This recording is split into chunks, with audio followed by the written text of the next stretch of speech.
Marijuana History 101, or should I say extremely brief Marijuana History 101. It's big, complicated, and we'll only be able to scratch the surface. So let's get started. The first thing that strikes one as odd when looking at the history of marijuana, which is also known as cannabis, is how very much legal it once was. In fact, it wasn't only legal, it just happened to be one of the largest agricultural crops in the world, including the United States. You see, cannabis can also be hemp. And just what is hemp? Well, it's by and large the most robust, durable, natural soft fiber on the face of this planet. Up until 1883, and for thousands of years before, cannabis hemp was the largest agricultural crop in the world. It had thousands of uses and products. The majority of fabric, lighting oil, medicines, paper, and fiber came from hemp. The first marijuana law to exist in the United States was a law ordering farmers to grow hemp. Benjamin Franklin used it to start one of America's first paper mills. The first two copies of the Declaration of Independence were written on cannabis hemp paper. Up until the 1800s, most of the textiles in the United States were made with hemp.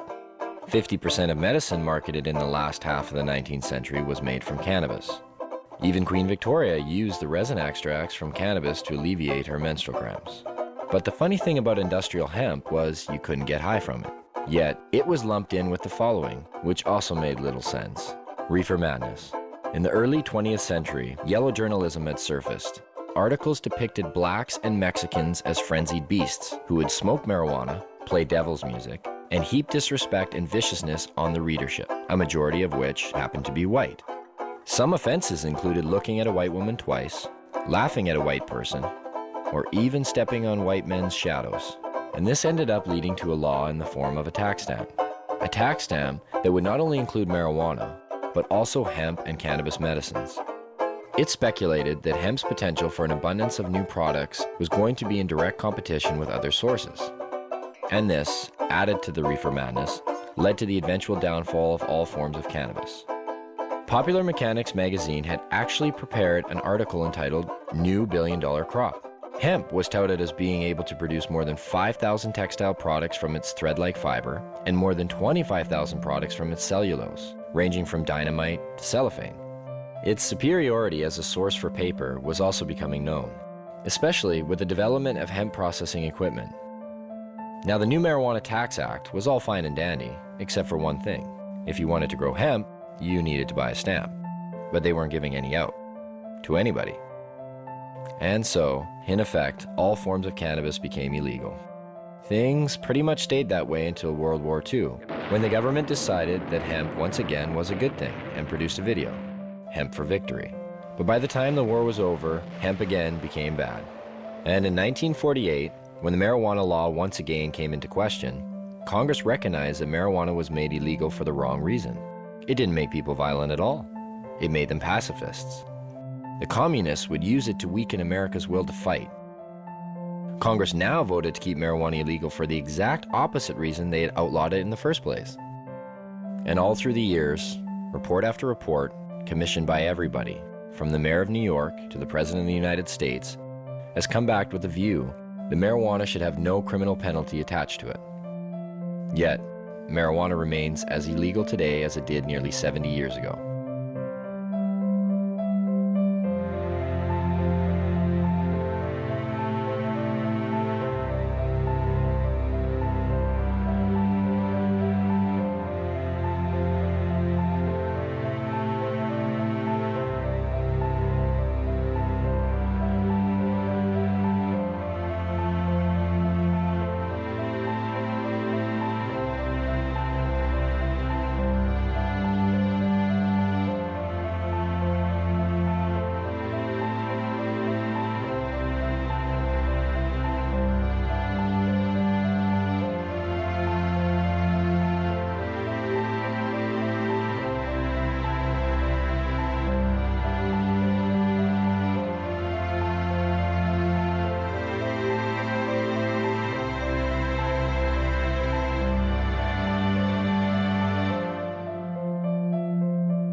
Marijuana. It's become big business. A multi-billion-dollar business, both in Canada and the United States. But why has it become such a big business? Here in British Columbia alone, it's speculated that the illegal BC marijuana trade brings in upwards of $7 billion annually. And up to 85% of that product heads south to the United States. Having become an international issue, when do the lines blur? How does a massive underground market like this survive while remaining illegal? Why is marijuana illegal in the first place? And if prohibition is meant to protect us, I guess the most obvious question is, does the prohibition work?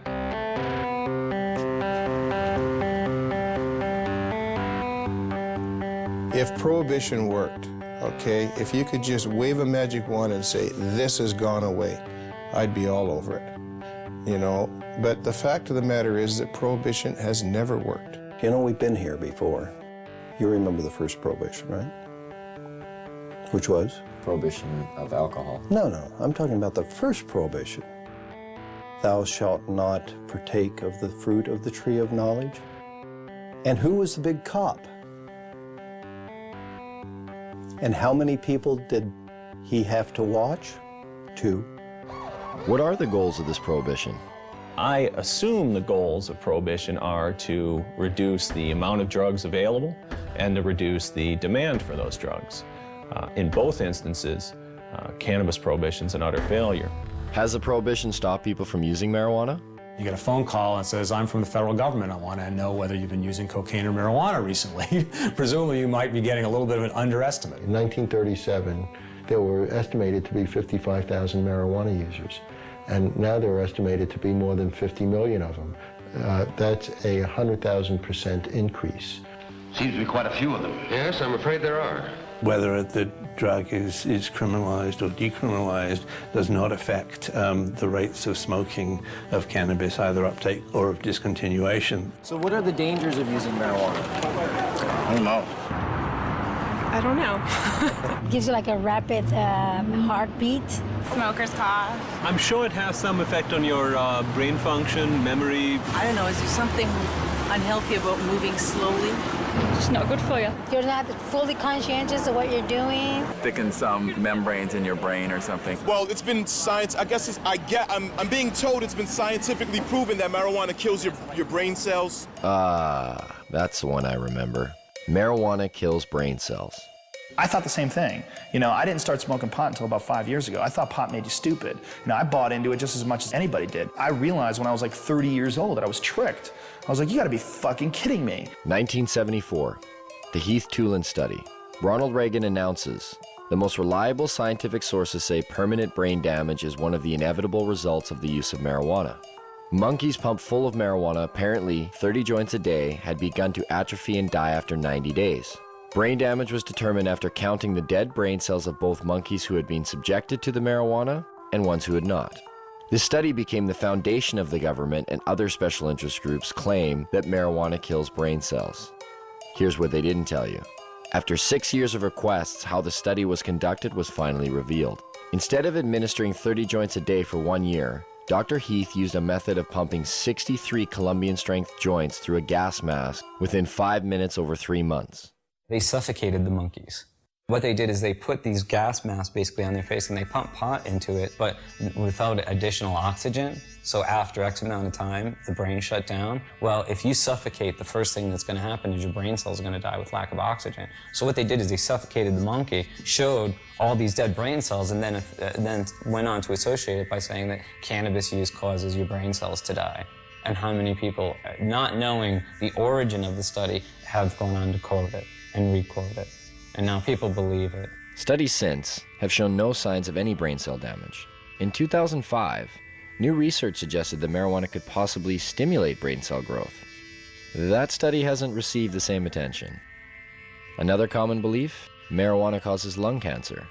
In the 1999 study by the Institute of Medicine that was paid for by the United States government, they had to use words like may and should cause cancer. We've been hearing for years them trying to say that it causes lung cancer, and we say, really, that's interesting because you can't even show us one case of cancer being caused by cannabis use alone. You definitely have to do it moderately because it does paralyze the cilia, but if it's not radioactive, you're probably not going to get cancer from it. Smoking it can be harmful because of the proper use of smoke. Not as a result of anything in the cannabis plant, but because they're intaking heated plant matter into their lungs. People said, well, you don't know, we haven't been smoking it long enough. Look what happened with cigarettes. We've had about 4 decades, or more than 4 decades of experience. If this was going to show up, it should have shown up by now. Finally, a study came out just in the last month verifying that cannabis smoke does not cause cancer. It's different than nicotine. And the elements in the tobacco smoke do cause cancer, and the elements in the marijuana don't. There's no cases of marijuana-only smokers getting brown lung syndrome. There's no cases of marijuana-only smokers getting emphysema. Strange for a plant that's so dangerous. How come none of that? Marijuana is as bad for you or worse than tobacco? Impossible. If they had the evidence, they'd be putting emaciated bodies or emphysema, lung cancer, black lungs, they would be parading them throughout the media. They don't have one. Yet people somehow or other think that it might cause the same thing. In fact, if you look at the straight deaths from substances, a different type of picture starts to appear. The #1 killer in the country? It beat out AIDS, heroin, crack, cocaine, alcohol, car accidents, fire, and murder combined. Tobacco. That's a nasty, dirty thing to say, son. A lovely, pure white cigarette causing cancer. It gets me right here. With an average of 430,000 deaths per year, considering it's a #1 killer, it's interesting to know that tobacco receives government subsidies and is grown with radioactive fertilizer.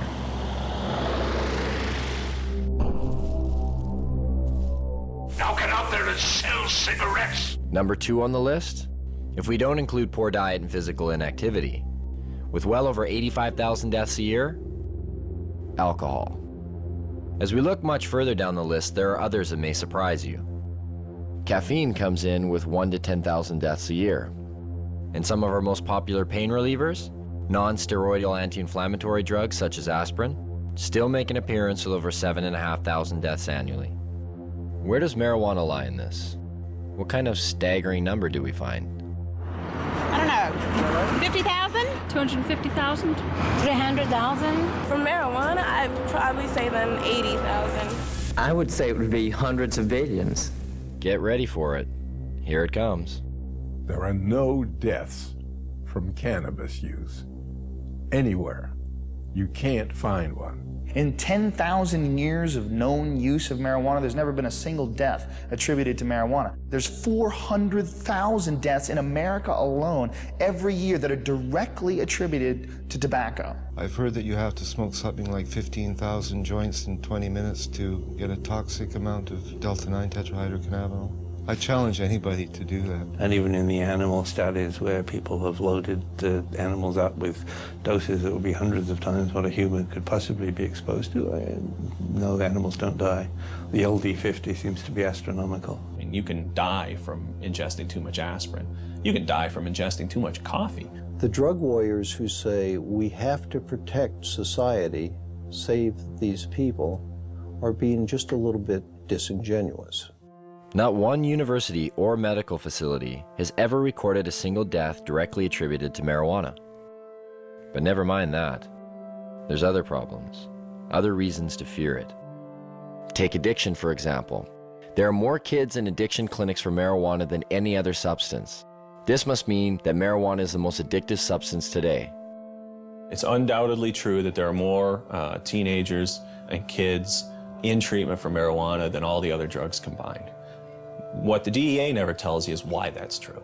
A kid is caught possessing or smoking marijuana. He's taken to court. He's given a choice. Either you some horrible penalty, or you go to a treatment center. Obviously chooses to go to treatment, and goes to treatment there, he's considered an addict. But then the DEA gets to point to that stat and say, look at all these kids in treatment for marijuana. God, it must be because today's marijuana is not the marijuana that your parents were smoking.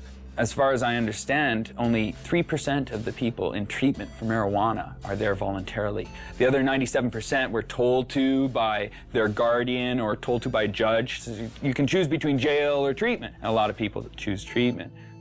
It provides no basis for speaking about addiction. anybody